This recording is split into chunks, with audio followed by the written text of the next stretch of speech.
welcome to the show. Okay, so joining me today is Todd Shannon, and we've obviously got Royce Dunne, who has recently just qualified for the CrossFit Games, coming first at Torian Pro. So we're just going to go through some general talking, ask a couple of questions and stuff, and yeah, anything you want to add? So Todd has one question he wants to ask first. You want to see a silly question? Okay, go for it. Mr. Royce, what is your chest circumference? Do you have a measurement for us? I actually just measured this the other night because we have to do the fill in the survey for the gear for the CrossFit Games. Oh, excellent. And I've already forgotten it. I think it was. Oh, he's got it written down there. I know he's got it written down. At least a double D. It's like written on the fridge or something. I could probably work it out. You could just look up what the extra large was on the Noble sizing website. So I think I want to say big shirt. I want to say 48 inches, but I don't know if I'm way off. Is that a lot? I don't know. I don't know. Whatever extra large is on the Noble website. Excellent, big man. All right. So last time I saw you was at the ACC, and obviously you were competing with Team Mayhem Independence.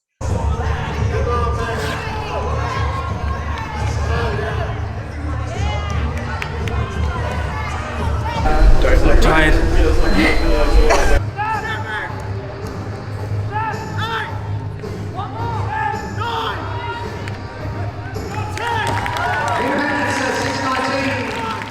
Now, recently, obviously, through COVID and stuff, we didn't have any.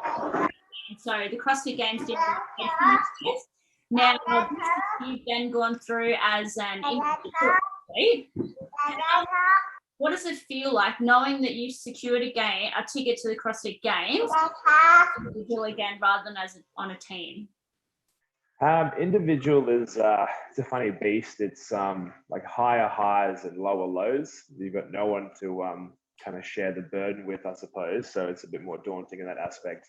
But it's also, I guess, more rewarding because any of the successes are off your own back. So it's I think for me personally, just in the space I was at, it's super validating because team was awesome, and I think objectively it is more fun for me. But it's a huge confidence boost to know that I still have what it takes to make it individually, because that's kind of the or at least for me, that was kind of the trap of team. Is like, you know, am I as good as I think I am because I had a great team around me, or have I lost touch? So it was a big relief, I guess, to come back and still have what it takes. Yeah. So obviously going individual rather than going teams. So like you said, you don't have anyone else on the team to rely on, which means that your training would probably be a little bit different. With being a father of 3 now, so you've got a new daughter. Congratulations, by the way. Thank you. What sacrifices have you guys had to make in specific areas so that you could reach the goal of going back to CrossFit Games as an individual? It's nothing specific or major. It's lots of little things, kind of constantly. One of the big things that's not really a sacrifice, but just a change was that we moved house during the pandemic, funnily enough, and we got a bigger space for the kids. And with that, definitely one of the factors was having a huge shed that we can turn into a proper gym. And so I do like 95% of my training now from home, and can do virtually anything.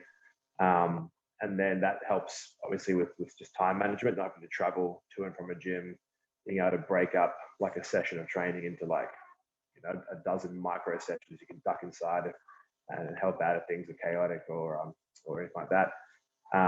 The sacrifice, if you want to say, for that is that it's all kind of just one block of training now, which can be pretty tough. And it's kind of a funny one because mentally it's hard and you don't think you're doing well because you're kind of fatiguing yourself for 3 or 4 hours at a time. Lots of breaks in there, obviously, but like you're not being able to do 2 high intensity sessions. It's kind of cool that when you go to accomplish something where it's a perfect situation set up for you, like you take the time that weekend to make sure everything's the right circumstances for you, that the intensity and the performance is there.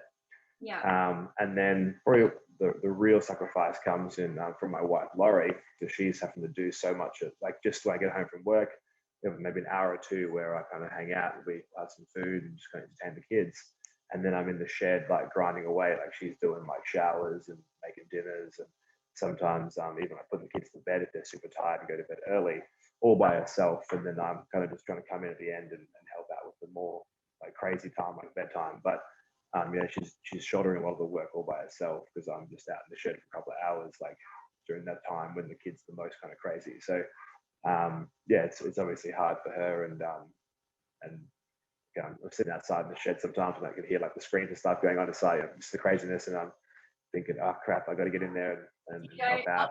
Witching hour has caught up with us. They call it witching hour, don't they? Yeah, exactly. There's often times where I'll like cram a bunch of stuff in. He'll get to that time and I'll just be like, all right, I need to go inside, and we'll just kind of disarm the situation and get them showered, get them fed, get them into bed. And then I'll come back out at like 7 or 8 p.m. and hit like the last, you know, whatever I was going to hit, like something on the bike or whatever. Like much later, because it's just, you've got to get that, prioritize that witching hour, as you say. Yeah. So is that like your current structure? Would you say that you train that 3 or 4 hours in the afternoon when your wife gets home?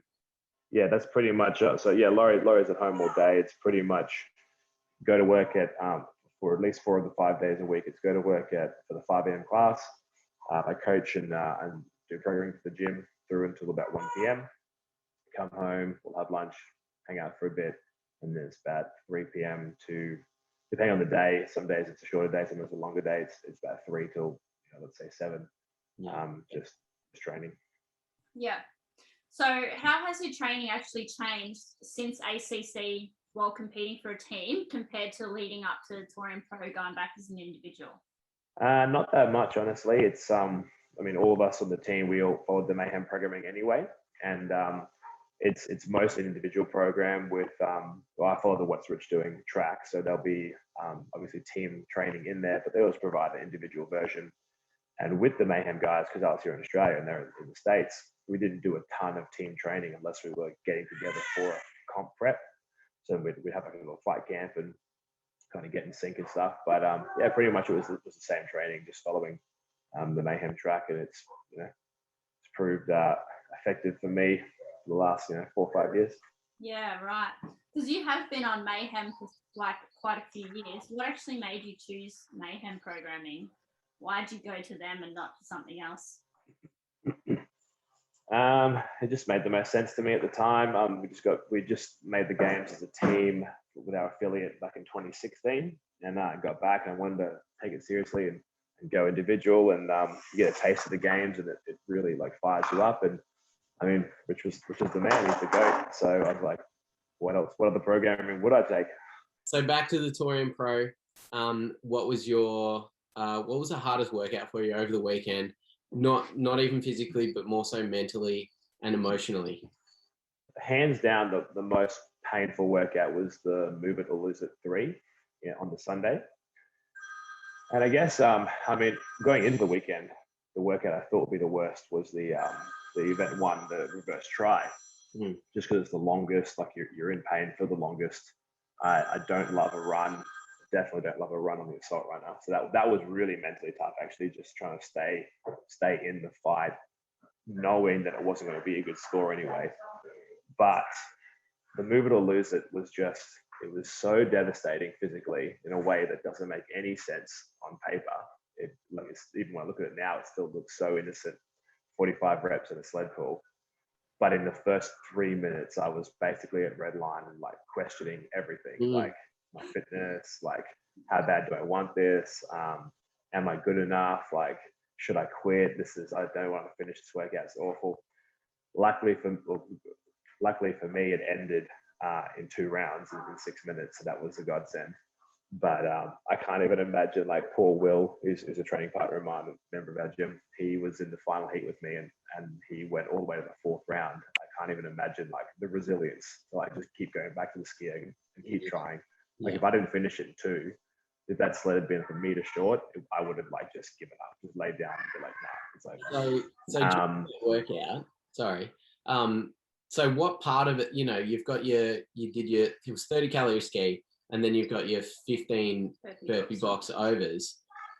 What part of that made this so devastating? Or was it just as a whole, you've got that 3 minutes that you just had to really work for it. And of course, then, you've got the sled pull. I don't know how much sled pulling you do, but was that something that you thought maybe, I don't have much experience with this. Like, I don't know how far I'm going to be able to pull. You know what I mean? Like, you got experience with workouts, but that's something. Yeah, there was a few unknowns in that workout. Like it was hard to see. It was hard to know if you had a chance of finishing it in 2. We'd just seen someone do it in the heat before us, so we knew it was possible. And I don't pull the sled that often, or definitely not that heavy. I'll do like hand over hand pulls for accessory. So like the big heaves, don't do that very much, or if at all.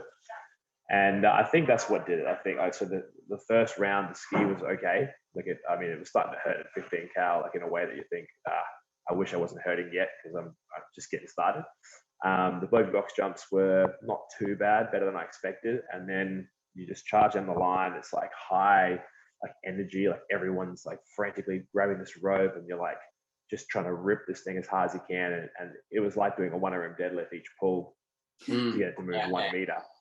And when it finally kind of just hits the 1 minute rest, and it kind of like you just catch up and it washes over you, it's your heart rate's at like 180, 190. And I guess it's just the psychology of it. Like, you're looking at your sled, you got so far to get, you're so close, but so far, you gotta walk back to like your doom. You know what I mean? It's the mentality of like walking down the line, the minute's ticking away. You have to walk back to that ski. It's very clever. I think it's exactly what Mike intended, which is like, it really is like how bad do you want this? Like you're walking back to the gallows, so to speak, and you have to do it all again. And that was so bad, and you got to do it again.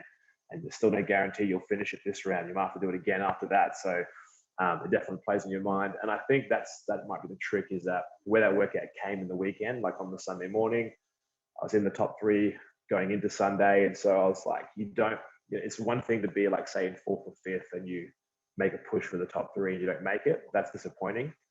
But to be in the top 3 and fall out is devastating. Like, you had it and you dropped it. So the pressure, the anxiety of being in the top 3 with a day to go is like overwhelming. Like it's like a drowning feeling. So I was like feeling that, plus you're feeling the whole weekend physically.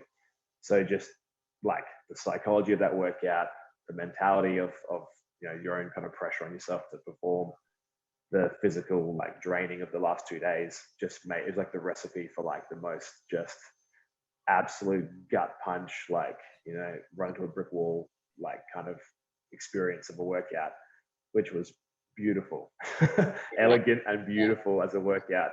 And I don't think any other movement could have done it justice other than the sled pull, like that slow motion race, and just the Sisyphean endeavor of like giving it all you have to watch it barely move, and just like I don't know, to get poetic, like the uncaring nature of the sled. Like I just actually read this the other day randomly, but it really, I think, sums up the workout. It's talking about how many hundreds of people have died climbing Mount Kilimanjaro. And they say, like in this documentary, like the mountain isn't cruel, it's just indifferent to your suffering. And that's what I feel like. The sled wasn't cruel, it just was indifferent to our suffering, giving it all we have. And it's just like, nah, we'll just move 1 inch. You can see it on So yeah, that was, honestly, like that was the worst workout and like my most favorite workout. Like it just was so beautiful in every way, and like, a breaker of souls and a maker of heroes, so it was like the perfect little spice on the Sunday morning. Look, they've been those move it or lose it workouts have been my absolute favorite workouts as well, from like the first one, the second one. Obviously I didn't do the third one, but do you hope that they continue this trend of this move it or lose it? Because I feel like it is just, I reckon they will. They're not going to have version 3 and then stop at version 3. I think they're just going to keep going. It's going to be like, Yeah. I think there'll be a break next year. Like the caption they put up when they posted it was the trilogy. So I think like there is too much of a good thing. Yeah. I definitely think you'll see like a repeat of it, maybe a restructure of it in future pros. Like Mike, Mike was inspired the first year by the 2-2-2-3 at the 17 games, which was a similar idea, right? It was like rope climb, ski, and then overhead squat, and you had to walk back in the minute, and it was like an interval style, so it's kind of cool. And you had this minute where you can like peruse the field and see like, oh, that's their bar, that's their bar. Okay, how are we doing? You can see the lay of the land, and either demoralizes you or it fires you up, depending on where in the land you sit and all that kind of thing. So that was awesome with the games, and it played out very well. And so Mike was inspired by that. And then I think it worked so well in 2018 when we first brought it out. It was so beautiful, and like you had guys like Swanee who like sold his soul to finish it like in 2 rounds. And the way he describes it is, if he had even one more sandbag left, he just wouldn't have finished it. Like, he would have died. And then you had guys like me who like went out a little too conservative. I was a little scared of the pain. Didn't give it enough in the first round, and then realized this is going to go to 3. I can't finish it in 2, so I've got to be smart. And I had 3 sandbag cleans to go. So it was like, okay, now I need to sprint the 3rd round and be like the first one to finish in round 3. Then you saw the same thing in 2019 with the thruster one. It was like, if you shoot your shot and you make it, well, you finish it in 2 and you're a hero. If you shoot your shot and you don't finish it, then you're probably going to end up languishing into the 4th round and be completely crushed. Which unfortunately, big CJ Walker attempted that in 2019. I was on the mic commentating their heat, and I said to Rookie, "There's no way CJ tries this in 2. Like he knows himself. He's smart. He's going to play it he's going to win the 3rd." But no, he went out. He went for it. Got caught up in the 3rd round. I don't know if he went to the 4th round, but he was one of the slowest in round 3 because the price of failure is high, but the reward is also high. So it's a brilliant workout. I think the move to lose it series is probably done, but or at least they'll have a year off before they maybe do a new trilogy, very Star Wars style, the prequel. But you'll probably see like some kind of interval come back. Like maybe you might do a 1 minute on, 1 minute off, or 3 5-minute AMRAPs for the minute between, like something like that. I think something like that gives the same effect, right? Of it can make or break. People come alive or they come undone. Yeah. Jay wanted to ask you something. As you were talking about the sled pull event, it just made me have a few different questions, but one I was interested in knowing about because it made me think about it. When you said being in top 3 has that pressure of falling out of that top 3 position, it made me think about a social media post I seen you post the other day about having a bit of a breakdown on Sunday because you felt like the pressure was so great that you weren't sure if you wanted it as much as you should in the past and stuff like that. So I was just wondering how you felt about all that on Sunday and how you overcame that and how you felt going into those events after having that little breakdown. Yeah, it was Sunday. I think you said it exactly right. It was a feeling of like, do I want this as much as I should? Like, am I going to come undone today because when push comes to shove, I don't want it enough. And that was kind of the fear.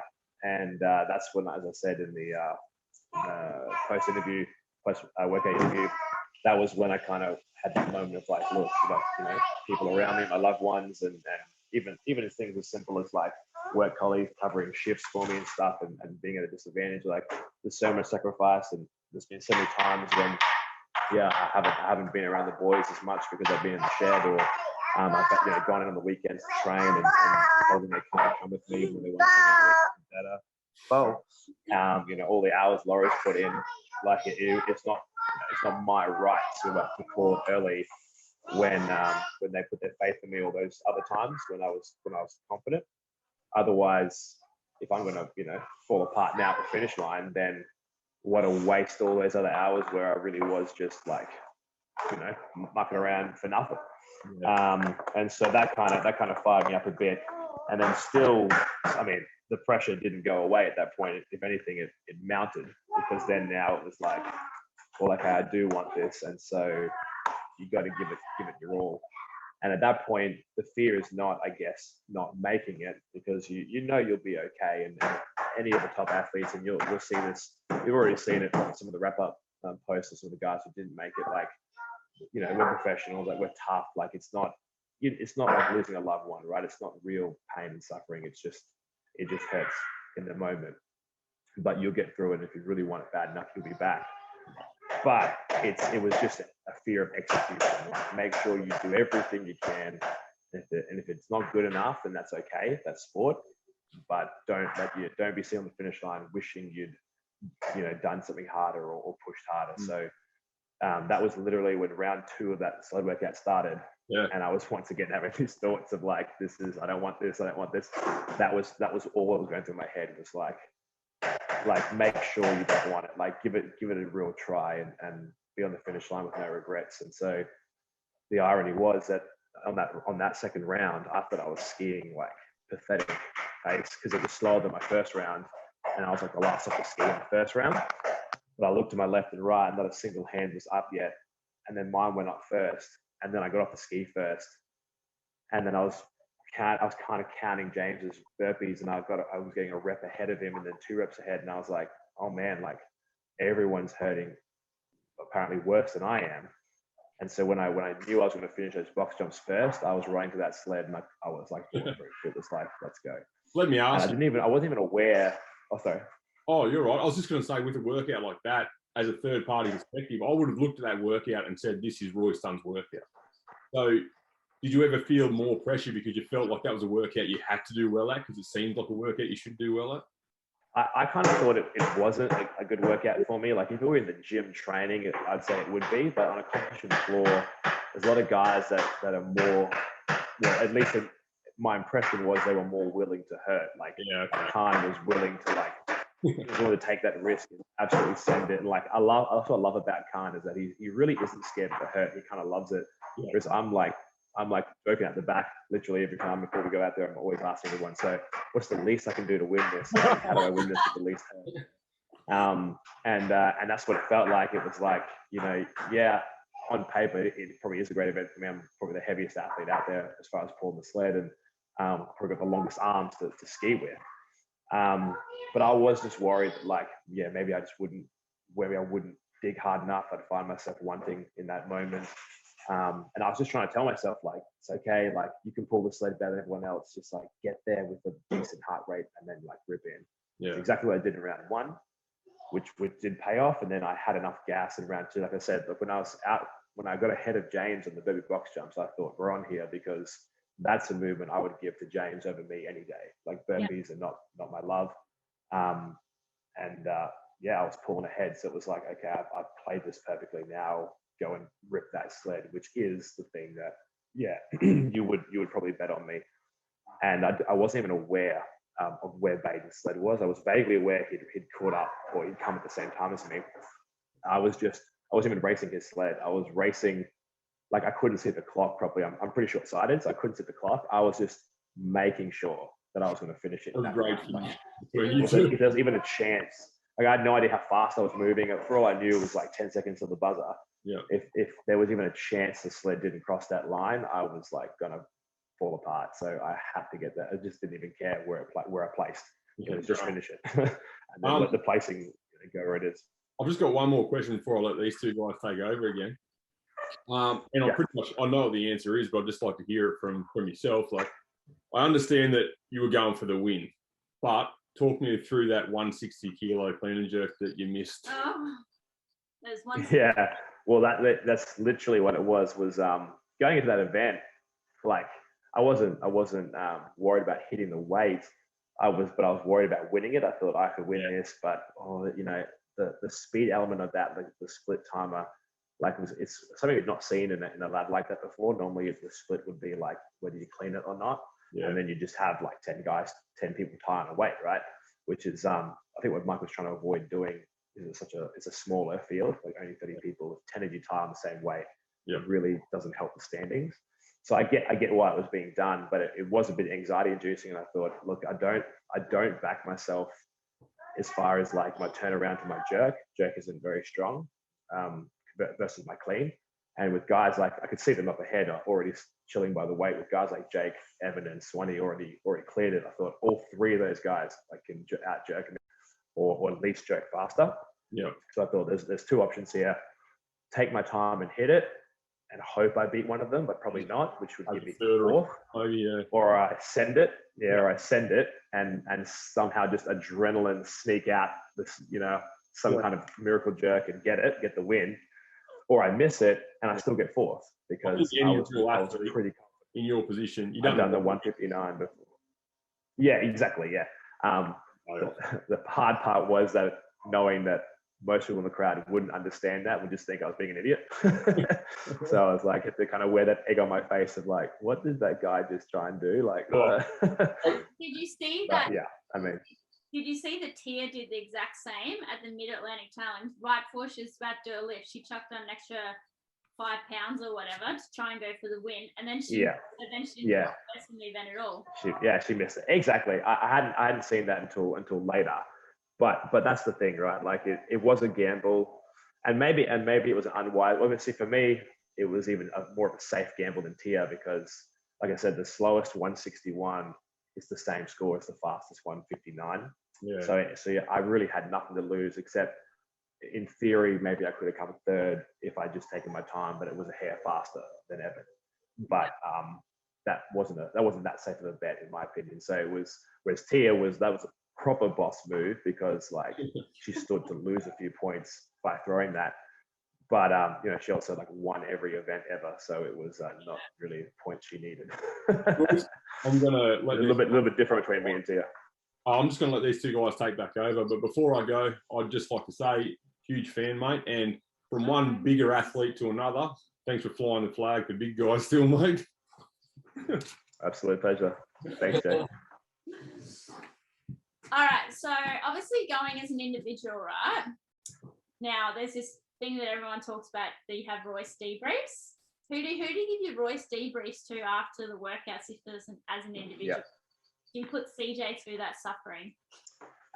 Depends where we are at the pro. I did a lot of debriefing with girls. CJ, he gave me his fair share of debriefs too because he was in that couple of heats before me. Yeah. So he'd come out and it would just be like, his debrief generally consisted of just telling me how terrible the workout was, which I already knew. Thanks for giving me butterflies before we go out. Yeah. No, but actually, I got some great advice from CJ on a few of the workouts, and not the least of which was on that sled workout. Right before we went out there, he told me, he's like, bro, ski slower and do the box jumps faster. It's not one on the ski, which I was going to attempt to ski relatively fast, not a sprint, but I actually slowed the ski probably like 400 or 500 km an hour down from what I was going to do because of that advice, and it nearly got me the win. So good advice. But typically, Jack and Will, so two of the boys at Torian, who both made the semi-final. We had some pretty epic debriefs. We carpooled in each day from the gym. Yeah. So we had some pretty epic debriefs on the way home each day, and lots of pre-briefs before the workouts, which basically consisted of us talking about how this is no good. We should not do it. How much impact has CJ obviously had on your training? So I've known CJ for years. I'm a physical training instructor in the Air Force as well, and he was on the PDI course right before I went through, so I've known him for quite a long time, and I've seen him like grow and develop over the years. And I know that you guys are really good friends. So how much does he have any impact on you, like on your mental side or on your training, or is it just good banter, like watching him and listening to him complain 24/7? It's it's been a good journey with CJ. So he was back when I was first like starting to try to compete in CrossFit, probably 2015 was like the year that I was like really trying to make regionals. CJ had been just transferred to Amberley, so he was coming into the Torian every day. We would train. So I'd train around my coaching hours. So we wouldn't train together that much, but we'd have we called it Send It Tuesdays, Ham Tuesday, I think it was, where we'd train together on Tuesday night, and we'd just like really send it, like trying to beat each other in the workouts. And so he was like the first really legit good athlete, like one of the best in the country that I got to train with for an extended period of time. And having that competitiveness definitely elevated me. And so a lot of my early success through 15, 16 was a direct result of hanging out with CJ here at the gym and training with him. And then he's in a different stage of life to me. He's got a a real job outside of CrossFit, and he's also just a few years older. So these last couple of years, he's not.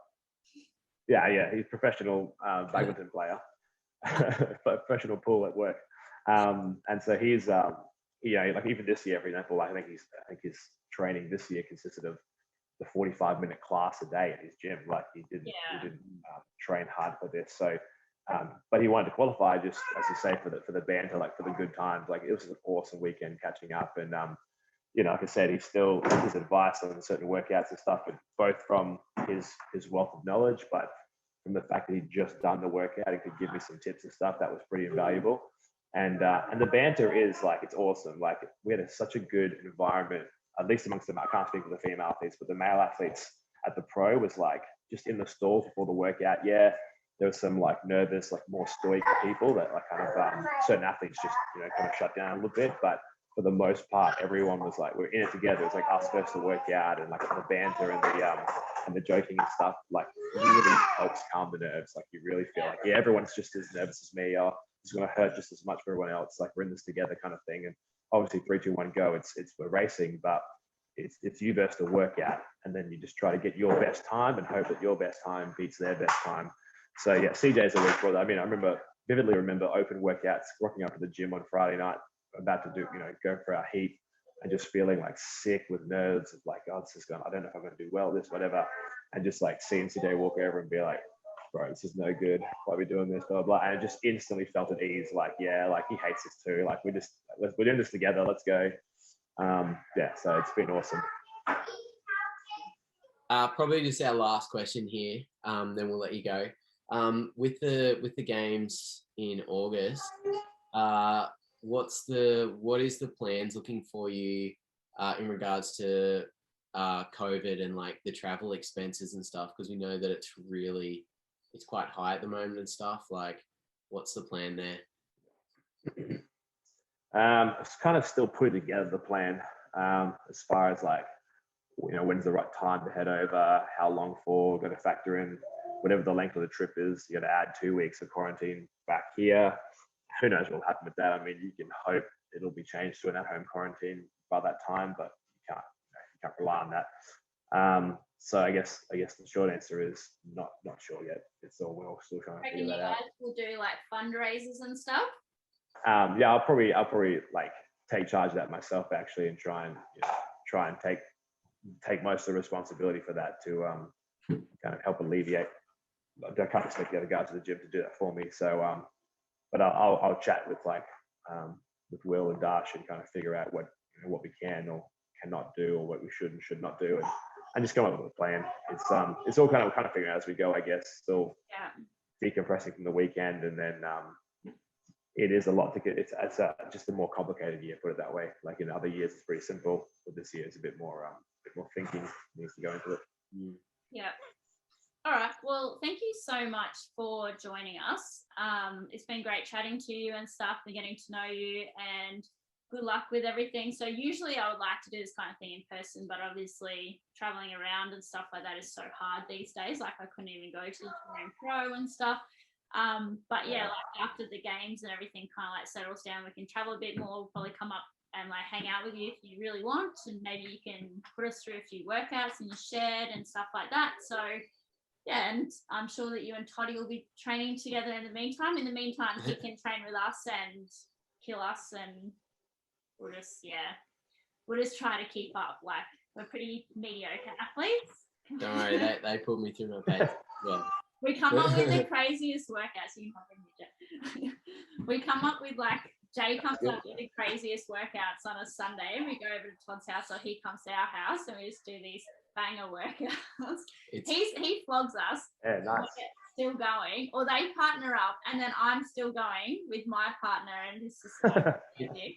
It's basically him these days. Yeah, but yeah. And that's what it's all about.